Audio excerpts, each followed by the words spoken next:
उसने मन में कहा। अच्छा, ये तेल भी लगाती है, बड़े नुकसान करती है। मेरा इतना सुंदर फूलदान तोड़ दिया, आज इसका तेल ही बदल देती हूँ। शीतल ने उसके तेल की शीशी में बालों को चिपकाने के लिए गोंद डाल दी। रात में शीतल के सिर में बहुत तेज दर्द उठा। हाय, मैं मरी, मेरा सिर दर्द से फटा जा रहा है। मम्मी जी जरा रुकिए, मैं आपके सिर की मालिश कर देती हूँ, आपको आराम मिल जाएगा। शीतल को क्या मालूम था कि वह तेल की वही शीशी उठा लाएगी जिसमें उसने गोंद भरी थी। नूपुर ने शीतल के सिर की मालिश की, लेकिन ये क्या, सिर के दर्द में तो आराम मिला, मगर कुछ देर बाद ही शीतल के सारे बाल चिपक कर कड़क हो गए। शीतल ने हैरानी से पूछा, बहू, ये क्या हो गया मेरे बालों को? हे भगवान, हाय मेरे बाल, ये तो सारे चिपक गए। कहीं बहू ने अपने वाला तेल तो। आई मम्मी जी। अरे अरे, ये आपके बालों में क्या हो गया? मेरे बालों को तुमने ये किस तरह चिपका दिया बहू? आखिर कौन सा तेल डाला है? मम्मी जी, वही तेल जो मैं डालती हूँ।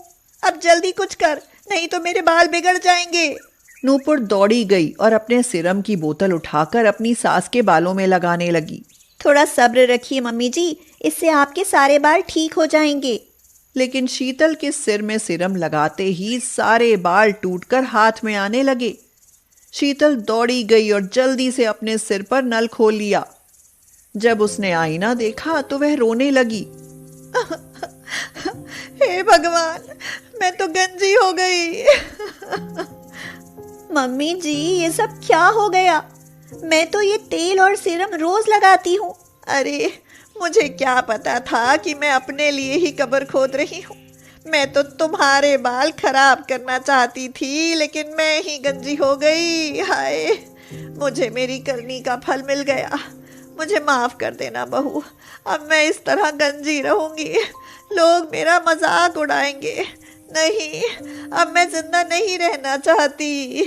लेकिन मम्मी जी, आप मेरे बाल क्यों खराब करना चाहती थी? क्योंकि मैं तुमसे जलती थी। जब भी कोई तुम्हारे बालों की तारीफ करता था तो मुझे जलन होती थी।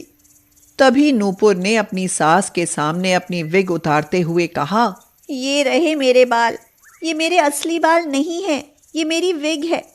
कुछ साल पहले मैंने अपने बालों को हमेशा के लिए खो दिया था, तब से मैं ये विग पहनती हूँ। कहीं आप और अनुराग मुझसे रिश्ता न तोड़ दे, इसीलिए कभी सच्चाई नहीं बता पाई। क्या तुम विग पहनती हो? मुझे माफ कर दो बहू, मुझसे बड़ी भूल हो गई।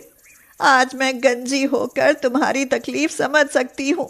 शीतल और नूपुर ने विग पहनकर शीशे में देखा तो शीतल बहुत खुश हुई।